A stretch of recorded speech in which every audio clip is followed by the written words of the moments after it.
Hi, I'm Larkin with FPD, and today we're going to talk about how to dispense materials in a controlled manner. We know that VetTech materials all set in 30 to 60 seconds, and so when we're doing the paste-like materials, we're making a custom shoe or a full extension, or we're doing a large or a small repair, we don't have a lot of working time because these materials are fast, and that's really what's one of the great things about them. So I'm going to show you how to control the flow, how to dispense the right size bead that you want, and how to fill in any shapes on a vertical surface. So the first thing that we're going to talk about is how to control the size and the dimensions of the bead that you want to dispense.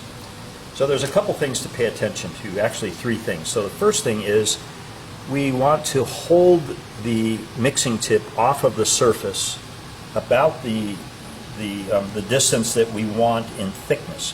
So if we're making something like a custom shoe on the bottom of the foot, then we want to approximate the dimensions of, say, a horseshoe that would fit on that foot.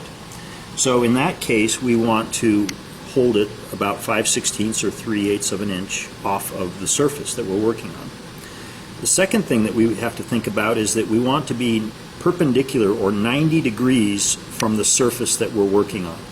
And that gives us control over the dimension of the bead. As soon as we deviate from 90 degrees, then it starts pushing adhesive in directions that we don't want.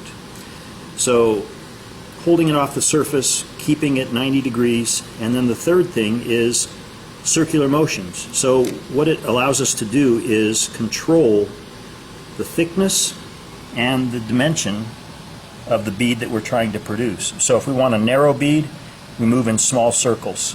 If we want a large bead, bigger circles. But the circles are what help us control the width of the bead. So now we've got the thickness that we want because we've held it off that distance. We're holding it at 90 degrees, which gives us control over the flow, and then moving in circles dictates the width of the bead.